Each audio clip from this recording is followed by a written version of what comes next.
kemudian kelompok ketiga ada Mas Doni, saya sendiri Elsani, kemudian ada Kak Sarah dan Mas Fakulina.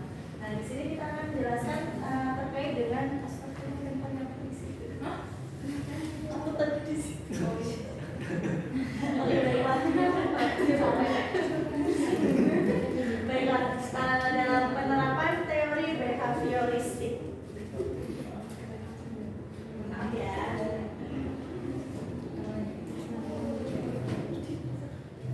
Seperti yang sudah disampaikan pada pemaparan sebelumnya bahwa teori behavioristik itu ada tiga tokoh yang mempeloporinya, yaitu siapa yang namanya ya? Tadi ada Karl Popper, kemudian Edward Thorndike, kemudian ada juga Skinner.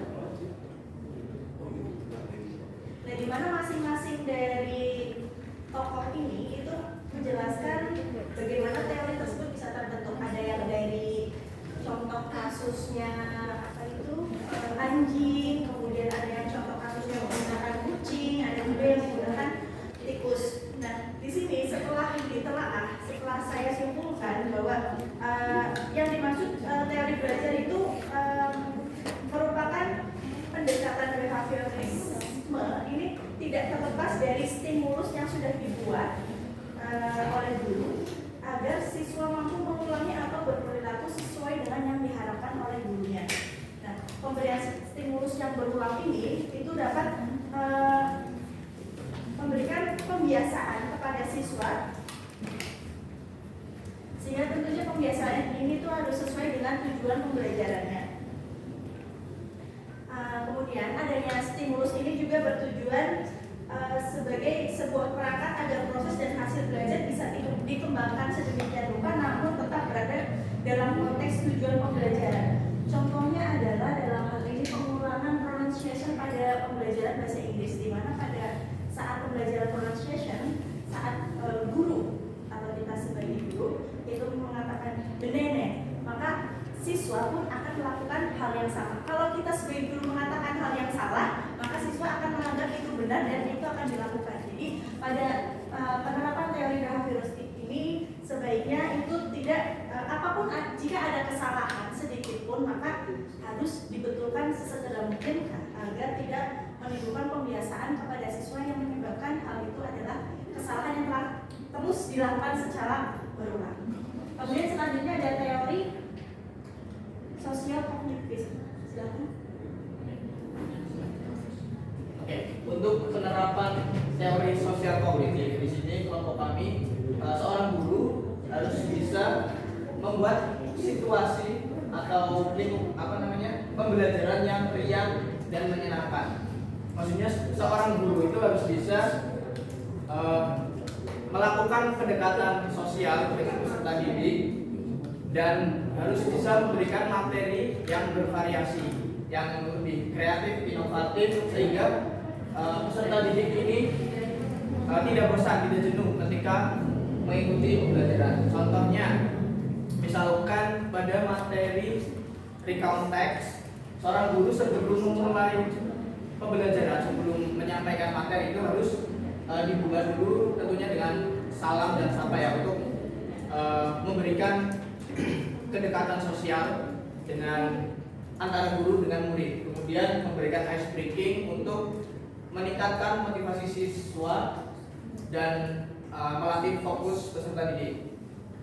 Kemudian tadi materi recount text ya, misalkan sebelum menyampaikan ke materi sendiri, structure, feature dan sebagainya, itu sebagai seorang guru kita memberikan stimulus dahulu atau pertanyaan pemancing, misalkan siapa yang di sini sudah pernah ke Malioboro atau ke kota-kota lain. Nanti kan respon dari siswa itu berbeda-beda ya. Jadi seperti itu, dari stimulus tersebut siswa itu dapat membuat nantinya membuat teks recount itu bervariasi, sesuai lingkungan mereka, sesuai pengalaman mereka. Menurut saya seperti itu untuk penerapan teori sosial kognitif. Untuk teori konstruktivisme akan dijelaskan oleh Mas Pak.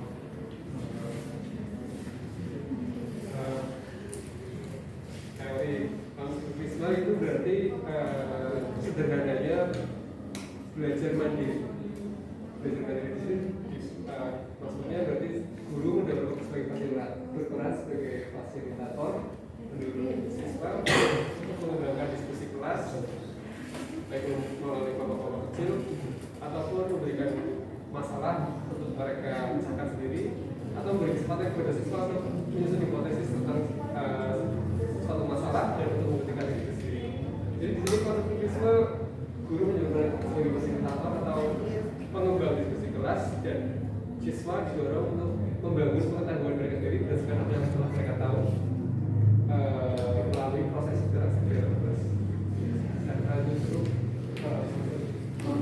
selanjutnya apa yang belajar Ya, seperti yang dijelaskan sebelumnya, bahwa metode konstruktivisme itu menekankan lebih kepada sosial murid. Dan di sini guru hanya jadi fasilitator. Jadi lebih banyak diskusi antara kelompok murid-murid yang lain, jadikan satu kelompok berdiskusi, lalu guru sebagai fasilitator. Lalu di sini saya akan menjelaskan 3 model pembelajaran: cooperative learning, jigsaw, sama discovery learning.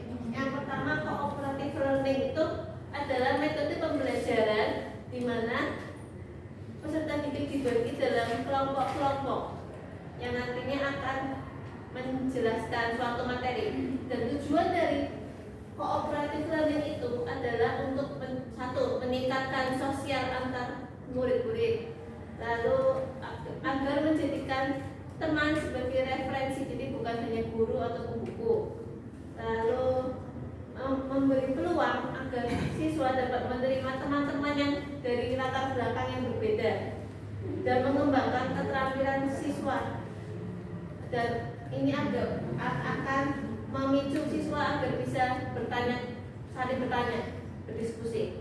Nah, selanjutnya adalah jigsaw.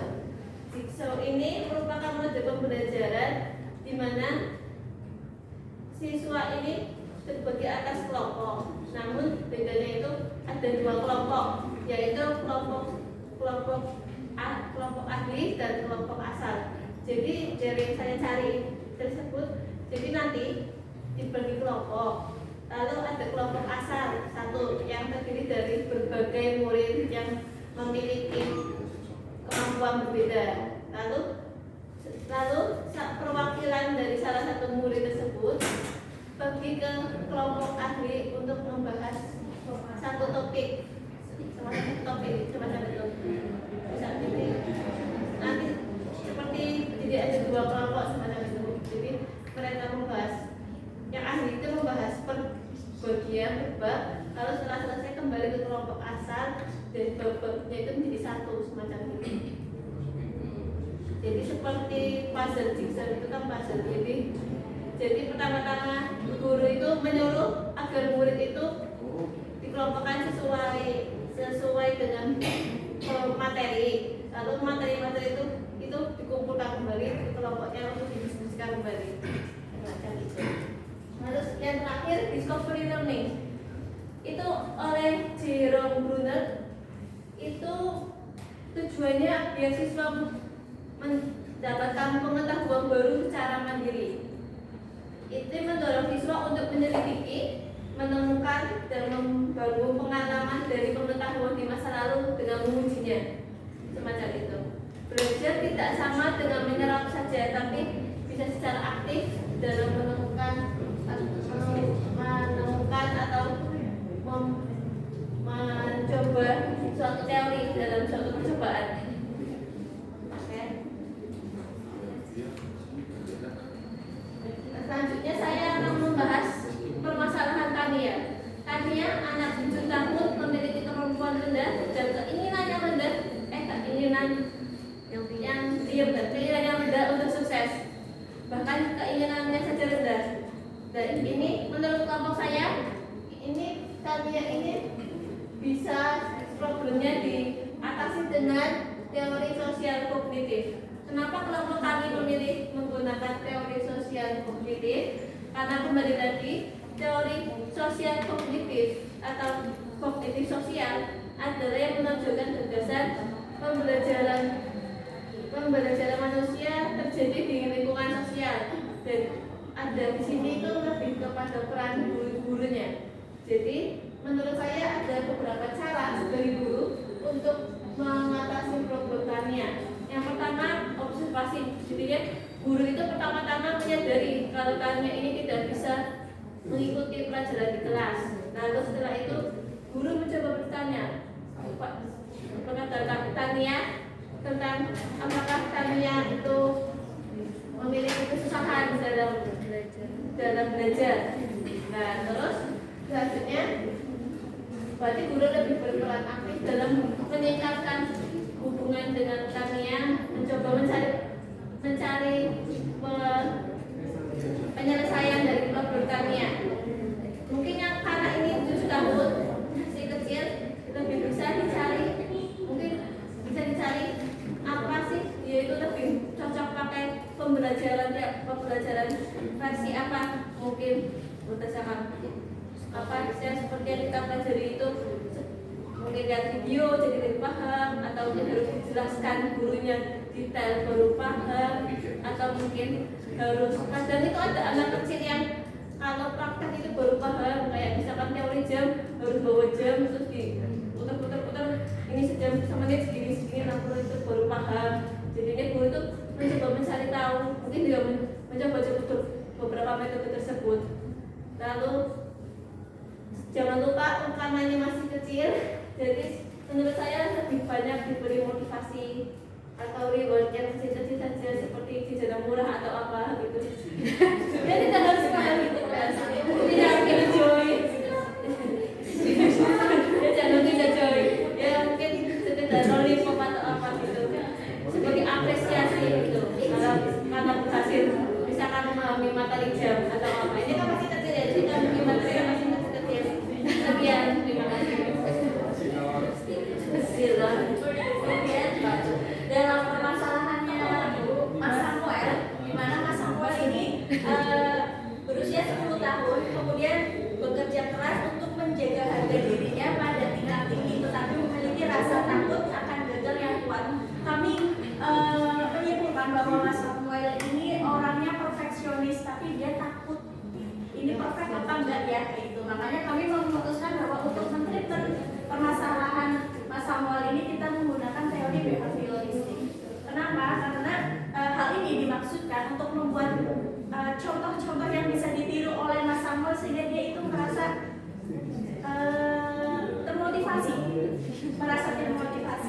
agar bisa mencontoh dari apa yang sudah dilakukan sama gurunya dan bisa membuat sesuatu itu sesuai dengan apa yang menjadi keinginannya, sehingga Mas Samuel itu menjadi percaya diri dan tidak lagi takut gagal dari kelompok kami. Kemudian selanjutnya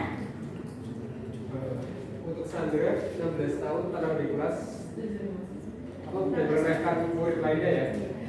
Berarti di sini ada 2 kata kunci, tenang di kelas dan meremehkan murid lainnya. Tenang di kelas dan meremehkan murid lainnya menurut saya karena mungkin Sandra ini pintar secara akademik. Cuman kemampuan kooperatifnya belum bisa berkembang karena meremehkan murid lainnya. Jadi strategi yang tepat untuk Sandra yaitu teori konstruktivisme di mana Sandra harus bekerja sama dengan murid lainnya, strateginya sehingga Sandra biasa menghargai pendapat murid lainnya dan bisa menghargai orang lain. Kemudian Robert problemnya, jadi dalam kasusnya Robert ini itu kurang perhatian ya, sehingga minat belajarnya Robert ini turun. Nah, menurut kelompok kami, teori atau pendekatan yang dilakukan itu pendekatan sosial kognitif. Jadi seorang guru harus bisa memberikan kedekatan sosial dengan siswa yang kurang perhatian dengan cara itu mengajaknya berbicara, maksud saya mengajaknya ngobrol tentang minat dan kebutuhan apa yang siswa itu butuhkan, dan kita sebagai guru harus bisa memecahkan masalah tersebut dengan memberikan motivasi